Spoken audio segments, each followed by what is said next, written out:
মৰাণৰ খোৱাং অঞ্চলত এতিয়াও হাহাকাৰ অৱস্থাত বানাক্ৰান্তৰ। এতিয়াও ঘৰবাৰী এৰি আশ্ৰয় শিবিৰ আৰু মথাউৰিতে থাকিবলগীয়া হৈছে বানাক্ৰান্ত ৰাইজে। কাৱৈমাৰী মাজুলী গাঁৱৰ ৰাইজে মথাউৰিৰ ওপৰতে পশুধনৰ সৈতে সহবাস কৰিবলগীয়া হৈছে। তিৰপালৰ তলত কণ কণ শিশুৰ পৰা বৃদ্ধালৈকে সকলোৱে কটাবলগীয়া হৈছে। প্ৰশাসনৰ ফালৰ পৰা খাদ্য সামগ্ৰী, খোৱা পানীৰ লগতে পশুখাদ্য যোগান ধৰা হৈছে, পৰ্যাপ্ত পৰিমাণৰ হোৱা নাই। ইফালে বিস্তৰ কৃষিভূমিও পানীৰ তলত থকা ধান খেতিক লৈ অনিশ্চয়তাত ভুগিবলগীয়া হৈছে বানাক্ৰান্ত ৰাইজে। পৰিস্থিতি দেখিলে আমাৰ অলপ দুখ লাগে, নিজৰটো বাদেই আমি যিমান দুখত আছোঁ তাতকৈ বহুত বেয়া দুখত মানে বানাক্ৰান্তসকল আছে। এতিয়া ৰাস্তাত আছে, ৰাস্তাৰ সাধাৰণ এখন ত্ৰিপালৰ মাজত আছে। খাদ্যটো বাদেই তেখেতসকলে বৰষুণৰ পৰাও ৰক্ষা পৰা নাই আৰু নানা ধৰণৰ খাদ্য পানী বি খাব নাপাইছিলে। দুই এক চৰকাৰে যদিও যোগান ধৰিছে, সেইখিনি পানী পৰ্যাপ্ত নহয় আৰু টিউবৱেল লেট্ৰিন হগাম এটা বহুত অসুবিধা হৈছে। আৰু বাকীখিনি যিখিনি খেতি পথাৰ, বয় বস্তু, জীৱ জন্তু, মানুহৰ যিখিনি লোকচান হৈছে সেইখিনি বাদে বৰ্তমান জীৱকেইটা বাচি থাকিব নে নাথাকে সন্দেহ হৈ গৈছে।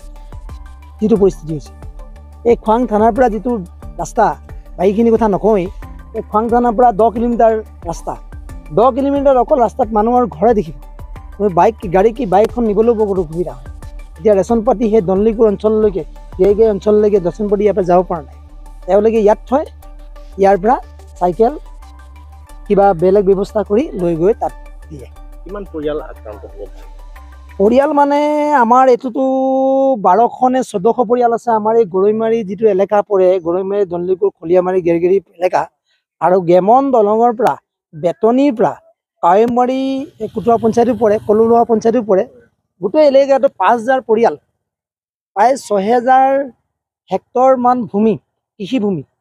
আৰু সেই কৃষিভূমিত কৰিবলগীয়া শাক পাচলিবিলাকতো বাদেই, আগন্তুক যিটো অন্নৰ কাৰণে কঠীয়া পাৰিছিলে, সেই কঠীয়াখিনিও সম্পূৰ্ণৰূপে গৈছে আৰু 1%ও তেনেকৈ নাই।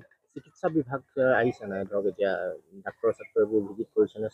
চৰকাৰী বিভাগৰ পৰা চিকিৎসা বিভাগো দেখা পাইছোঁ, য'ত কেম্পো হৈছে। তেখেতসকলেও এনেকুৱা পৰিস্থিতি হৈছে, ইয়াত যদি বহে অলপ দাৰলৈকে যাব নোৱাৰে, মানে বস্তু দৰৱ বিশেষকৈ খৰ খজুলি বেছি হৈছে, কাৰোবাৰ ধৰি লওক বেমাৰো হৈছে, জ্বৰ চৰো হৈছে, সেইবিলাকো মানে পৰ্যাপ্ত পৰিমাণে কৰিব পৰা নাই। এতিয়া আৰু যদি আগলৈ যায় তেতিয়া দেখি পাব যে তেওঁলোকৰ আৰু অসুবিধা হৈ আছে।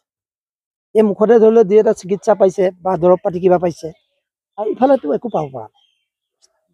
এতিয়া যি পশুধনৰ কাৰণে ধৰক পশুধনৰ খাদ্য দিছে নাই?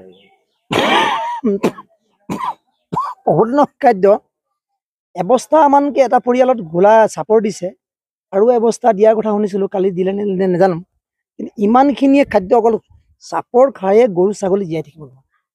অন্য খেৰ চেৰ, অন্য যোগান বা গৰু ছাগলীক দিব পৰা ভিটামিন, তেনেকুৱা ধৰণৰ যদি ব্যৱস্থা নকৰে, আজি মানুহবিলাক, কৃষকবিলাকৰ মেইন মূলধন এতিয়া আশাৰ ভিতৰত গৰু ছাগলীকেইটাই আছে।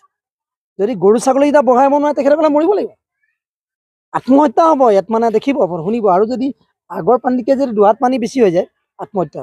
গতিকে চৰকাৰলৈ এটা অনুৰোধ কৰিছোঁ যে যি গৰু ছাগলী পশুধনবিলাক আছে, তেওঁলোকক কৰ্পলৰ ৰক্ষাৰ ব্যৱস্থা কৰিব লাগিব। আৰু এই যে অন্ততঃ যিখিনি 5000 পৰিয়ালৰ যদি কৃষিভূমি লোকচান হৈছে, তেখেতসকলক অন্ততঃ 2 বিঘামানকৈ কঠীয়াৰ ব্যৱস্থা কৰি দিব লাগিব। কঠীয়া ইয়াত পাৰি আৰু মানে কঠীয়াত পৰাৰ ব্যৱস্থা কৰিলে নহ'ব। বেলেগৰ পৰা কঠীয়া আনি, আগত যেনেকৈ দিছিলে, দুফেৰা পেৰা কঠীয়া দিছিলে, আমি পাইছিলোঁ। প্ৰতি বছৰে তেনেকৈ বানাক্ৰান্তসকলে কঠীয়া পাৰে, 2-4 ফেৰা 2 এজনক দিয়ে, তেনেকৈ নহ'ব। প্ৰতিটো পৰিয়ালক, কৃষি পৰিয়ালক তেওঁলোকে অন্ততঃ 2 বিঘা মাটিত যদি কঠীয়া দিয়ে, তেতিয়াহ'লে মানুহখিনি অকণমান ৰক্ষা পৰিব।